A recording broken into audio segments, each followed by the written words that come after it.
see here.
Welcome. Welcome. Give him a flourish, Severin, would you? Wake him up.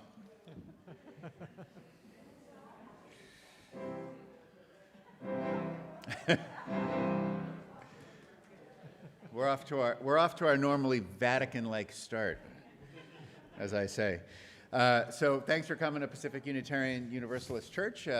This is Sunday, January 9th. We're going to talk about the future. And am I not loud enough, Kelly? No? Well, turn up the volume then. I can't. I'm close enough. So we have a writing group this week on Wednesday. We had a sort of a busy week this last week. Sunday, we delivered about 65 lunches to homeless encampments around San Pedro and Lomita, which was probably about the most useful thing we've done in a while since Laundry Love has been kind of closed down. So we have that writing group. We watched Romero on Friday just here, and it was just kind of inspiring and tragic at the same time. It was really hard, and, I don't know. Anyway, so we're going to try to do on a monthly basis, we're going to try to do that sandwich making thing. It might evolve since we have a kitchen. There was a lot of us that were here, and Sarah Dean, who's a friend of ours from the Muslim community, was here helping us, and she went down with Kelly and I and dropped off a lot of stuff. It was really nice. Kind of a light week. We have pizza on Thursday here and at noon, and I'm going to turn it over to Darcy, who's going to come read our chalice words. I like the chalice. Good morning. This is Emma Goldman. Someday, men and women will rise. They will meet big and strong and free, ready to receive, to partake, and to bask in the golden rays of love. What fancy, what imagination, what poetic genius can foresee the potentialities of such a force in the life of men and women? Emma Goldman. So it's around the new year. In my own inner sort of liturgical calendar, somewhere around now, I do some sermon on what's behind us or what's ahead of us. And you read any book touting, self-help book, and they all sort of suggest that you reflect more as a general rule, right? Think about where you are in your life, and I know even some friends are on their own personal journeys of, changing their habits and stuff, and that's great. Bill Gates says, I think a lot. Sometimes I take a whole think week away from the office routine to ponder the future. And so today's a chance to collectively look at the future. And there are times in our lives when we all sort of said, you look back and you sort of go, if I had only, right, we all look back as adults and go, if I'd only thought about that a little more, I would have made that little twist that would have made a big difference. I probably wouldn't have spent 9 years in graduate school had I thought just a little bit more about getting that paper in. And two themes come out of people's lives at the end of their lives. They wish they had taken more risks, and they wish they had reflected more, which is an interesting balance, right? One is sitting still, and the other is sort of an ambitious kind of adventure. So we're going to ask the kids to think about if we have kids here today at the moment? Chelsea's kind of a child. I'm going to ask Paul and Rodney, friends of mine, to come down for the children's moment. They're childish in nature. And, well, we lost the kid there in the canyon. It's terrible. So if we should wait. Stand pat. So anyway, we're going to talk about that for the children's moment. We're going to think about inventions, because inventions are really questions about what the future could be, aren't they? But all of that happens after our opening hymn, number 1018, which you'll see on the board. Come and go with me to this land. So mumble along as you feel safe.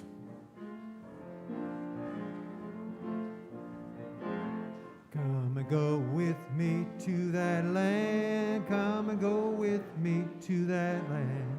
Come and go with me to that land where I'm bound. Come and go with me to that land. Come and go with me to that land.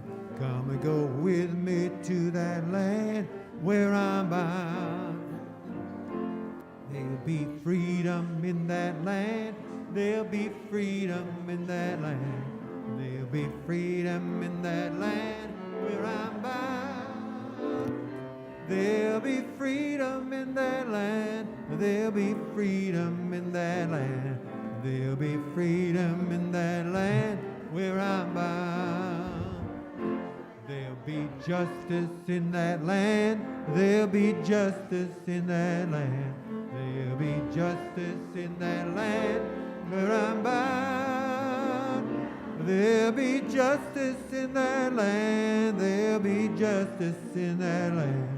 There'll be justice in that land where I'm bound. They'll be singing in that land. They'll be singing in that land. They'll be singing in that land where I'm bound. They'll be singing in that land. They'll be singing in that land.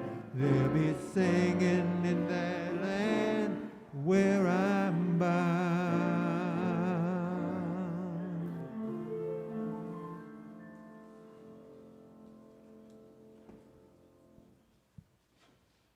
Since we have so many late arrivers, I'm going to repeat all the announcements.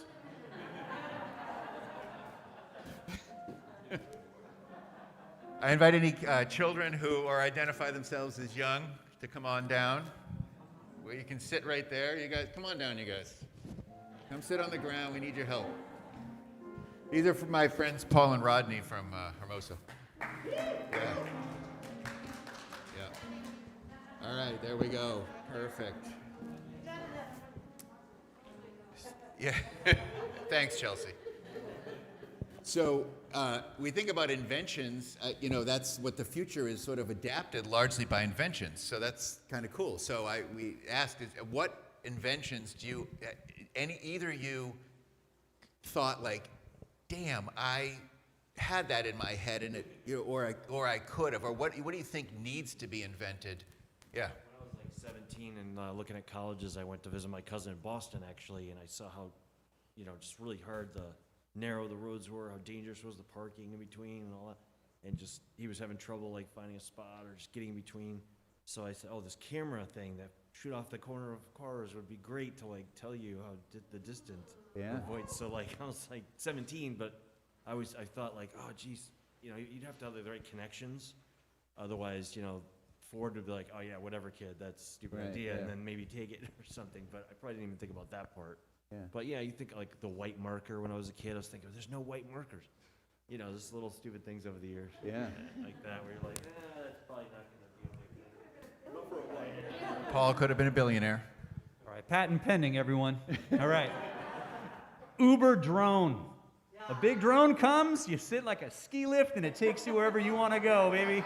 Computer operated, no pilots. What could possibly go wrong?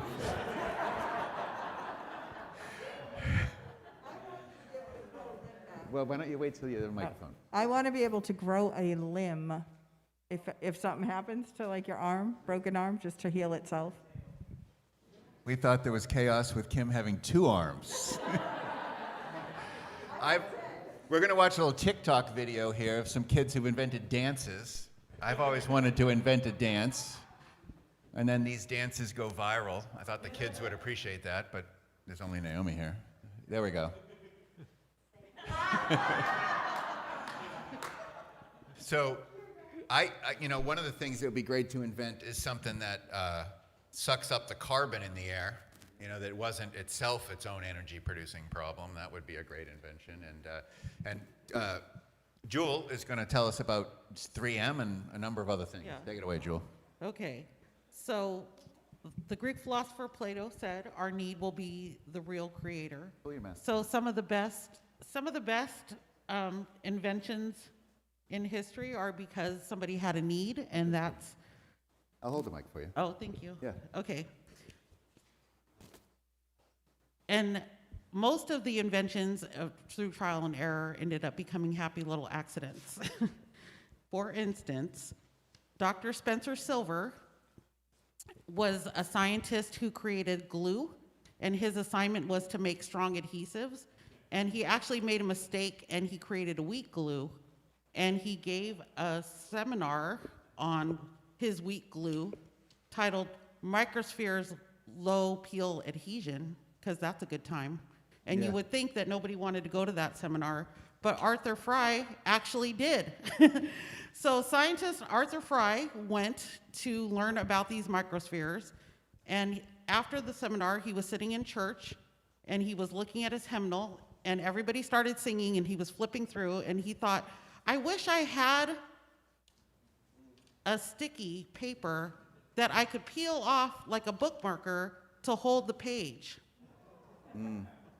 And that's how we got to $1 billion, $1 million company, 3M. 3M. Yeah. There you go. Yeah. Well, they're in the invention business.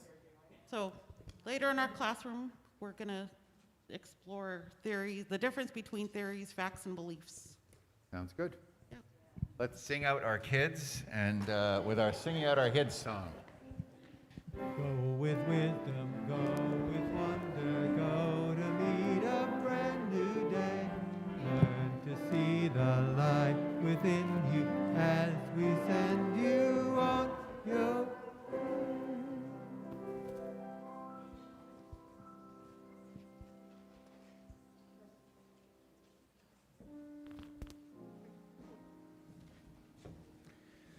Our centering hymn is number 188. It's based on a Rumi poem, and it is Come, Come, Whoever You Are.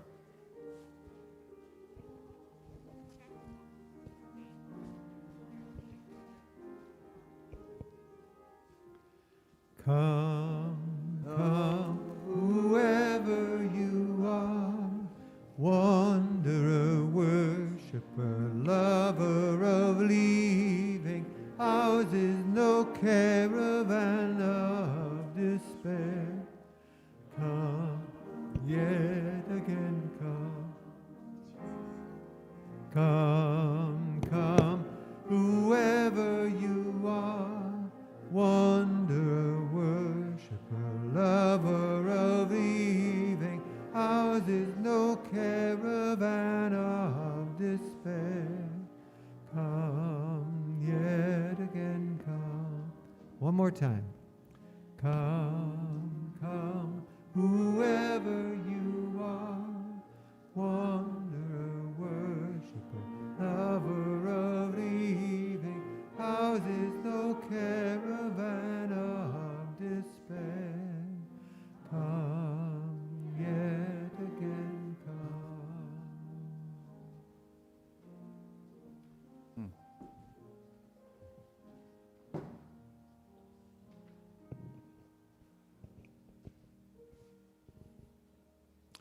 Finally, a hymn for people with attachment disorders, right, Leanne? I'm gonna pass the mic around for anyone who has a joy or a concern to share, and Leanne's going to come up and light those candles.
Let's find a still space for just that same sentiment. The news of another round of COVID, the anniversary of the January 6th riots, remind us that there's an ongoing new, uninvited stuff that always encounter the collective us. There's always those big events, natural disasters, car accidents. Some of our own folks have had members of their family in car accidents, and there's broken hearts, and there's the death of loved ones, and they arrive like the flu, somewhat regularly, but often with much greater impact. There are many ways in which we're all separate. We and our families bear our own burdens, of course. We must manage those privately in quiet ways or with the joys in small victories. As part of the great river of religious practice that extends past this place and into every faith tradition, we teach and stand over two things worth thinking about. One is that this is a place where we're morally and culturally strengthened, if only a little, by being here together, right? And that along with the hard stuff always comes those little joys that never cease, too. That's the second part. There's always an endless supply of good people to counter those hard things. People who step forward. There are rainbows, there are blue skies, and there's hot tea, and there's friends, and there's smart brains, and there's generation after generation of cute kids that run around keeping us young. Let's not forget that. Although the world is filled with pitfalls, joy is also built into the fabric of this imperfect world. Let's not forget that. As Paul says in the Bible about hope and charity and forbearance, inviting us to think on those things, let's think on those other positive things too.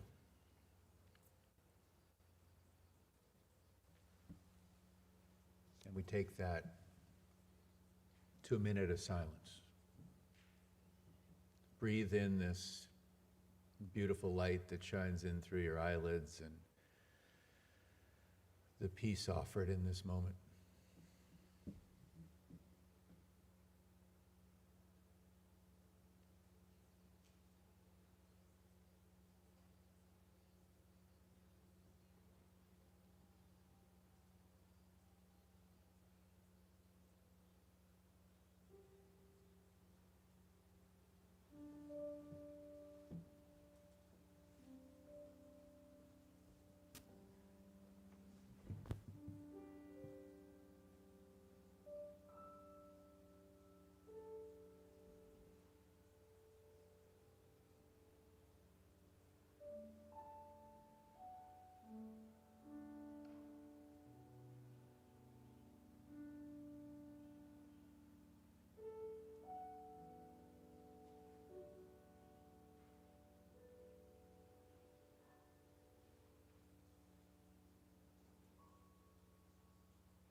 Lovely, Severin.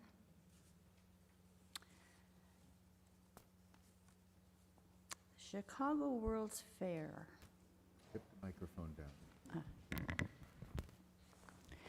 The World's Fair was hosted by Chicago in 1893, and at this occasion, a group of distinguished scholars were invited to gaze 100 years into the future. This was from 1893.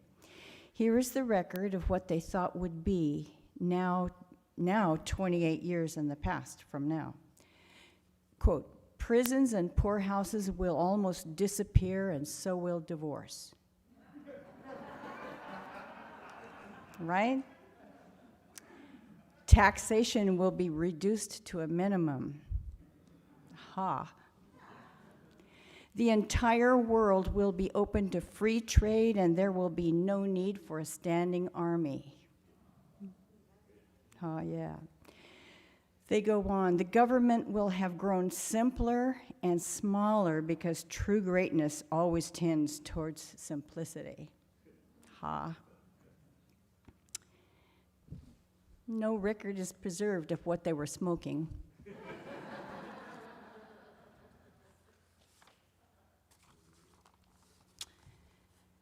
This is a poem called The Great Unknown. The poet is unknown. Ironically, the poet's unknown, and it's called The Great Unknown. I have been told about the hereafter fully, but of tomorrow, the day I must face in a few hours, I know nothing.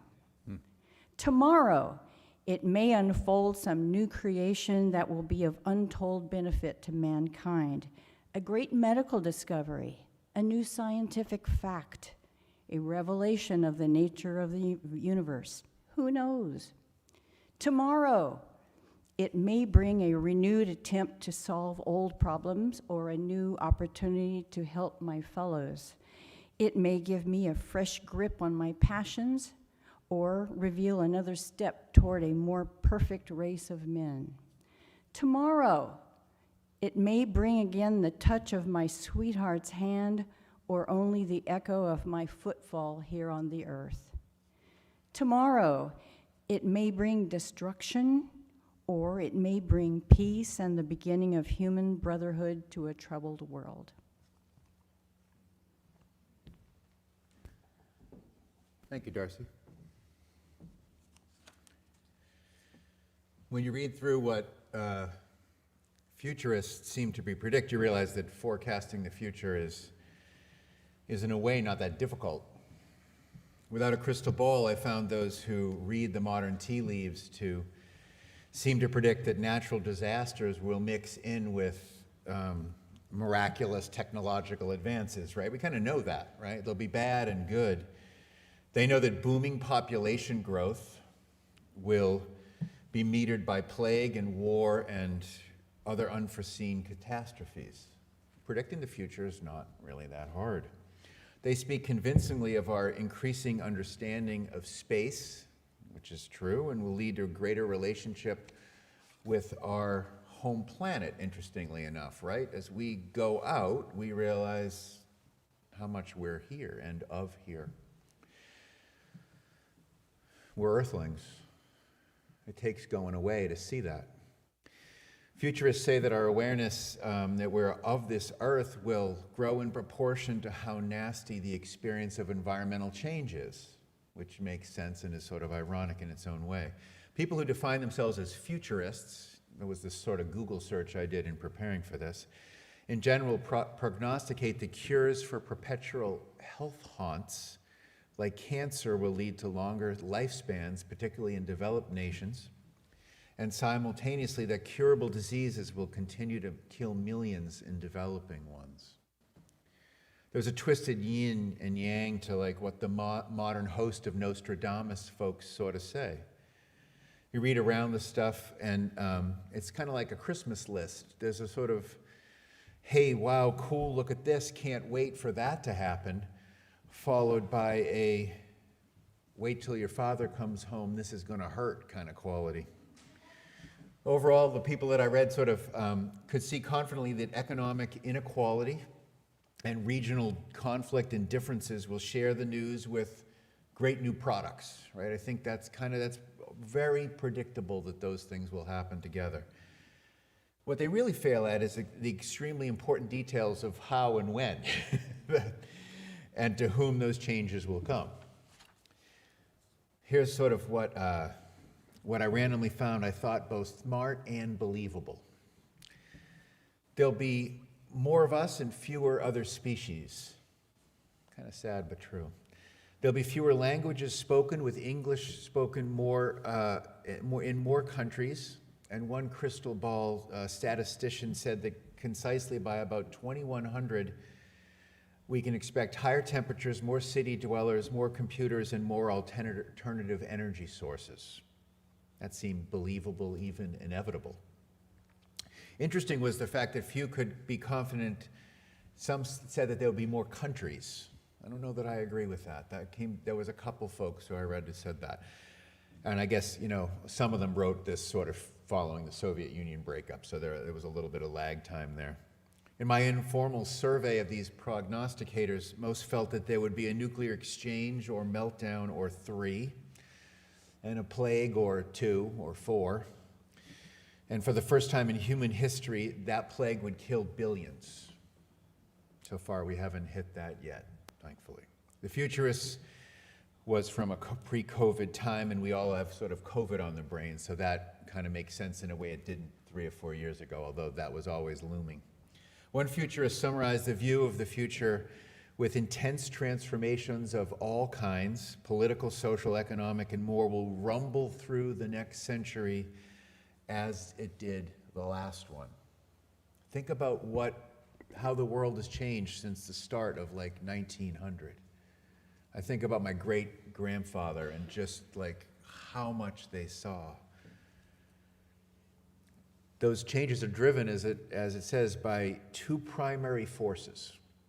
Population growth, which is a factor that brings sort of the force of mass to any change. I like that image of the volume of people changes things faster. And technology, which also adds sort of a certain kind of velocity to the whole thing, and that both are going to speed up. Over the next century, one prognosticator said humans will compound like interest does for the rich.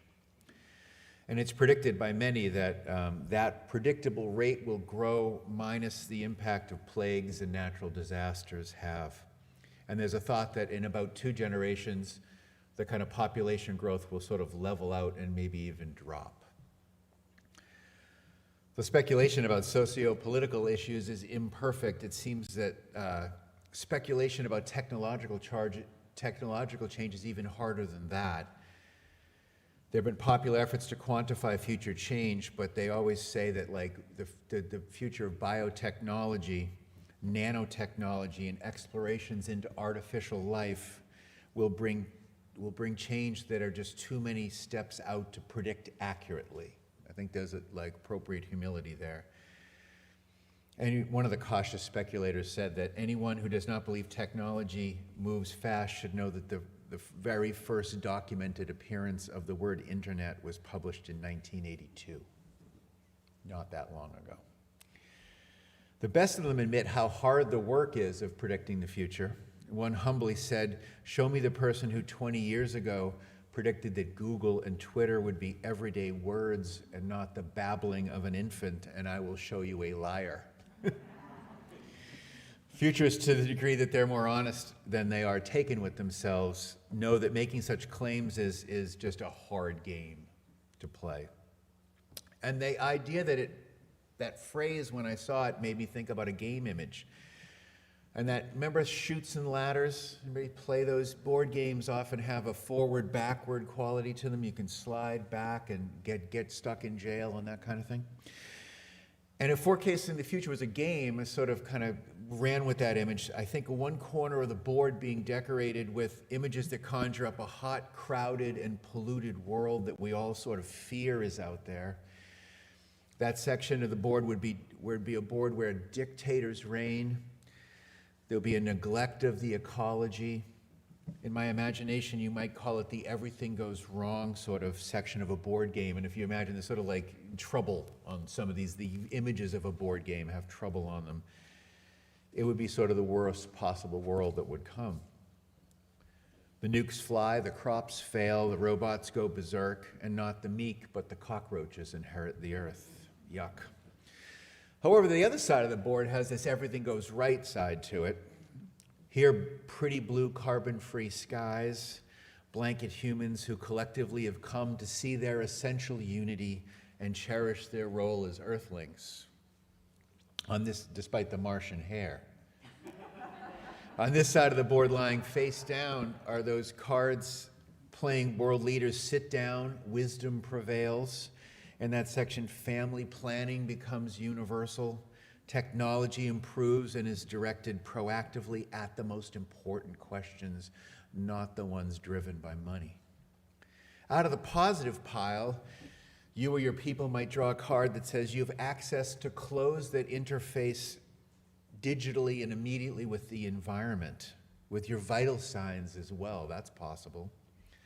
And are capable of delivering medication and take one comfortable step forward when you draw that card, right?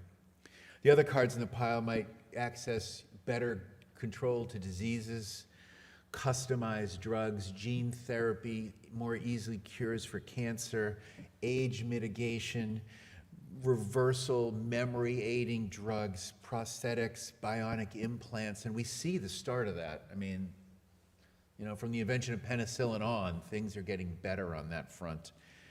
That old cool, like, Christmas wish list of the future is a source of hope. Just is. It's possible. The world will get better, particularly for the rich, it seems. That's the general prognostication.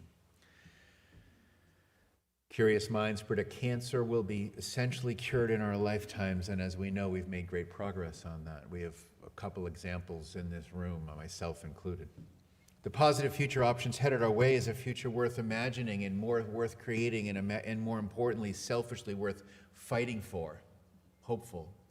The most optimistic of these prognosticators, calling themselves, picture sort of a world of transhumans that have faith that we will overcome the human limits by incorporating technology into our biology. The whole bionic man, we can rebuild them kind of thing, headed our way.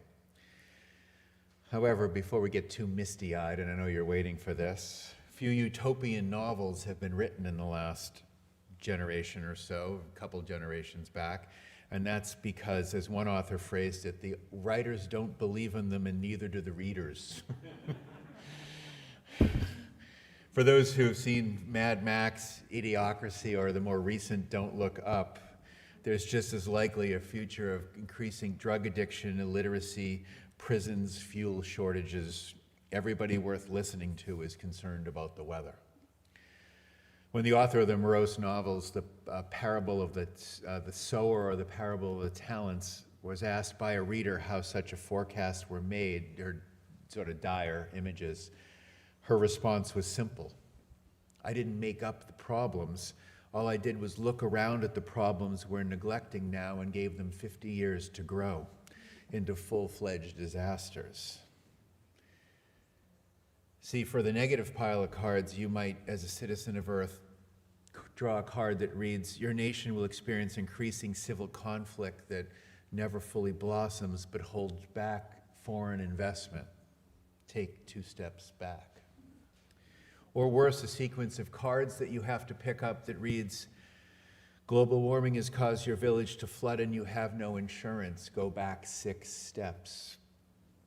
Your lack of resources prevent access to penicillin, and on the next roll of the dice, you die of a preventable disease. Maybe you and your entire family's game is over. This is sadly not only a threat our grandkids could face, but the real likelihood that many on our planet are facing now, of course, right, as we know, and will face in the future. The board game metaphor has this kind of honest way because it's a game we play, we have control over. A third of the players who begin in areas where there are more chutes than ladders might be gone by the first quarter. Let's take another pregnant pause in the gratitude that you are likely not one of them. Not that you are better than them, just a prayer of gratitude that you are not one of them. In the next negative pile that everyone is sort of a part of, there's the overdue caldera that we think of as Yellowstone National Park could blow. And everywhere west of Pennsylvania and east of here is covered with a foot of ash choking out the sun for an entire year. Or a massive earthquake makes our LA home an island. The board game could go fast enough that few of us don't have another roll of the dice. It's safe to say that the future will be good and the future will be bad. We're already seeing a greater sense of racial awakening, right? At the same time, we're seeing people hoarding the Capitol, pummeling the Capitol and threatening our very sense of democracy. If the board game were to match life, the biggest cards on this laminated sheet of ours would be a section of wild cards where changes affect different groups in different ways. My favorite part of this image of the game is that it's not fixed, and that the future is one where there's both a collective self-interest and there's a kind of a sense of competition. There's simultaneously, in a weird kind of way, a world where there isn't one future, there are futures. And then, of course, there is also just one future for all of us. The truth is, at the same time that we're in the West are beginning to place non-invasive microchips in our pets' necks so they can be identified when they get lost, yet more people on Earth have access to cell phones than they do clean water. It's a weird world. When we view the game through the prism of a child's board game, we realize how fundamentally neglected the collective pile is. COVID showed us that to some degree, right? Nowhere is this clearer in that film, Don't Look Up. Who's seen that? Yeah, a lot of us. I don't think it's particularly good, but it's such a poignant theme. It carries. The world is sort of ours. It's ironic that we have such little cooperation when the world will be so collectively decided. If there were a stack of cards that said acts of cooperation and long-range planning, that stack would be kind of thin. That needs to change. As a species, that is incredibly disappointing given where we're at. The rules, as far as they've been written, guarantee that any person or group or nation's well-being is somewhat built upon our interdependence. And that as a species, it is increasingly stupid that we don't look at it that way. If is an obvious truth on any board game resembling life, the cards would read, the company you run erodes local ownership and low-wage workers. Go ahead 2 spaces, that benefits you. Give yourself a tax break while you're at it and give yourself another space. Life, to a certain degree, always happens to us as individuals, and then it also happens to us collectively. There will always be more or less talented, beautiful people around. And there will always be, to a certain degree, haves and have-nots. But collectively, there seems on the board we've drawn up far more chutes and ladders than in our capacity to hold ourselves accountable to the greatest collective good. I commend you all to sort of compel you all to think about that. We need things that compel the greater collective good. Read through our 7 principles. Inherent dignity of all people, interdependent web of all creation that we think about and honor, a commitment to democratic ideals and processes, an openness to new truths and revelations. Does the world guided by that? Wouldn't it be better if it was? Think about a world guided by very simple principles that benefited all of us. We all have a commission to build that world. It's not a single faith, it's not a dogma, it's a commitment we all have to make that world possible. And then when we do, that pile of cards that builds the collective well-being grows. You realistically should be ready to work for the world you want to see without the knowledge that you will ever see it. There's a great line that says, nothing worth doing is ever accomplished in your lifetime. I want to hear that. Nothing ever worth doing will ever be accomplished in our lifetime. It's true. And that steely level of courage and commitment seems necessary. And thinking through the legacy of the Judeo-Christian tradition and sort of all the faith traditions, we're not called to be successful, we're called to be faithful to that pull, to that act, because there's plenty of reasons not to be disheartened. The world will probably go along in its tragic, blessed, growth, tragic kind of way. We're called to be a part of the good. So go sow good seeds and pray for some luck and rain. Amen. Tell them something funny, Darce.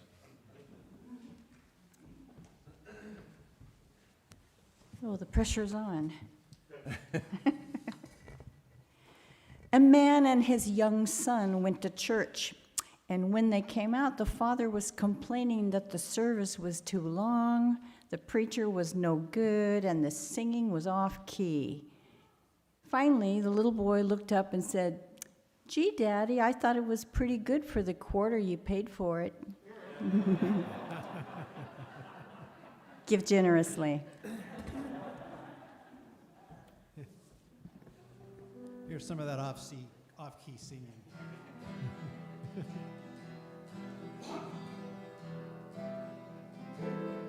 I am a poor wayfaring stranger while traveling through this world of woe. Yet there's no sickness, toil, no danger in that bright world to which I go. Well, I'm going there to see my Father. I'm going there no more to roam. I'm only going over Jordan. I'm only going over home.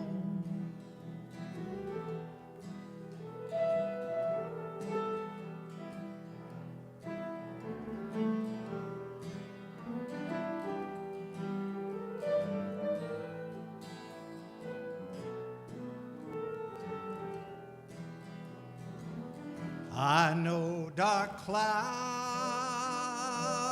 will gather round me. I know my way is rough and steep, yet beauteous fields will rise before me, where God's redeemed their vigils keep. Well, I'm going home to see my mother. She said she'd meet me when I come. I'm only going over Jordan. I'm only going over home. I'm only going over Jordan. I'm only going over home.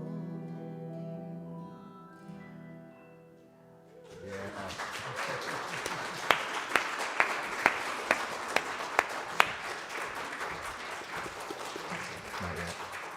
Not yet. Yeah. Always poignant and beautiful, Gary. Please join me in the affirmation of gratitude, printed up here in your bulletin too. Let us be grateful when we're able to give, for many do not have that privilege. How true is that? Let us be grateful for all those who share their gifts, for we are enriched by their giving. And let us also be grateful even for our needs, so that we may experience the generosity of others. Yeah. Our closing hymn is 168, One More Step.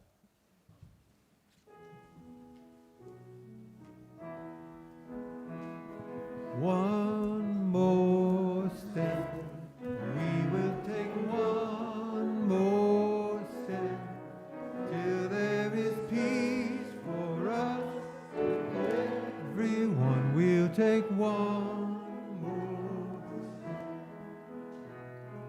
one more word, we will say one more word, till every hurt is heard. Everyone will say one more word, one more prayer, we will say one more prayer, till every prayer is heard by everyone. We'll say one more prayer, one more song. We will sing one more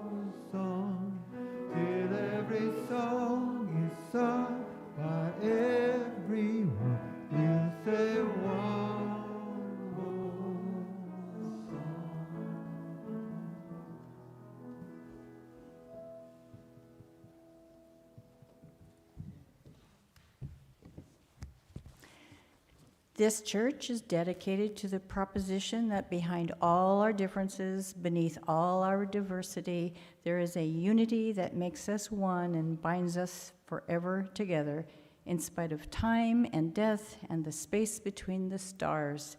We pause in silent witness to that unity.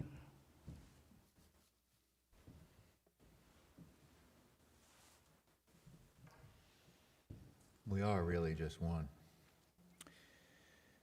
May the blessing of love be upon you. May love's peace abide with you. May love's presence illuminate your hearts now and forevermore. So be it. Amen. Shalom. Salam. Namaste. And blessed be. Now our service truly begins, or at least should.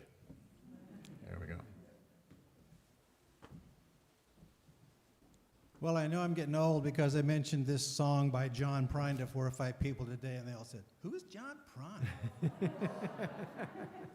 Well, he wrote this song. That's who John.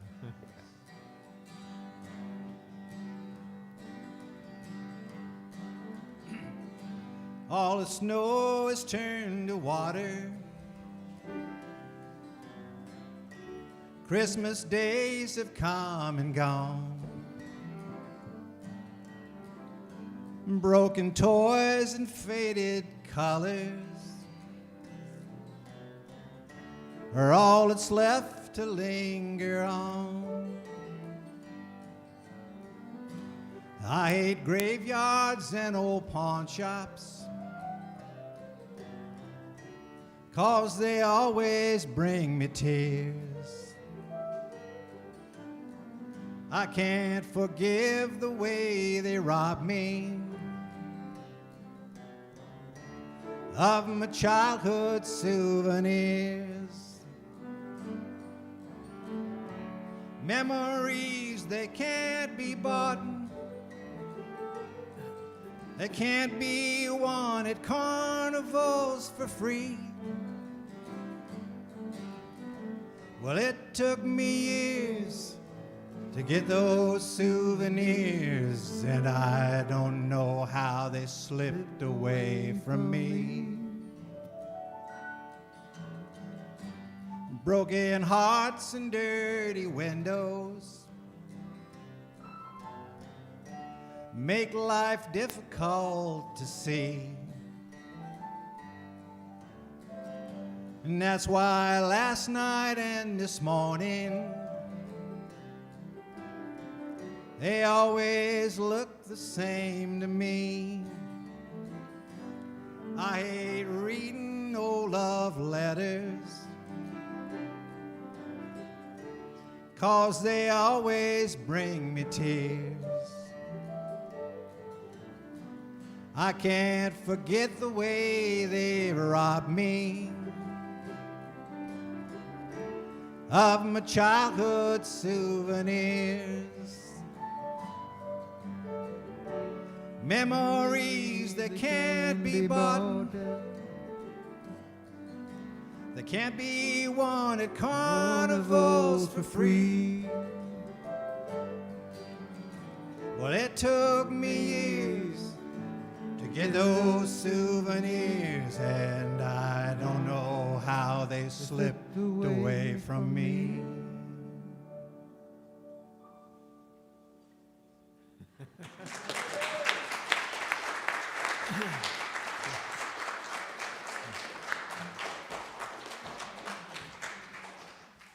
Just a quick shout out to Naresh, who's just back from Denmark and who almost always comes in and gives us fresh flowers from his garden every week. So just, if you see Naresh, thank him for that. It's a nice gift.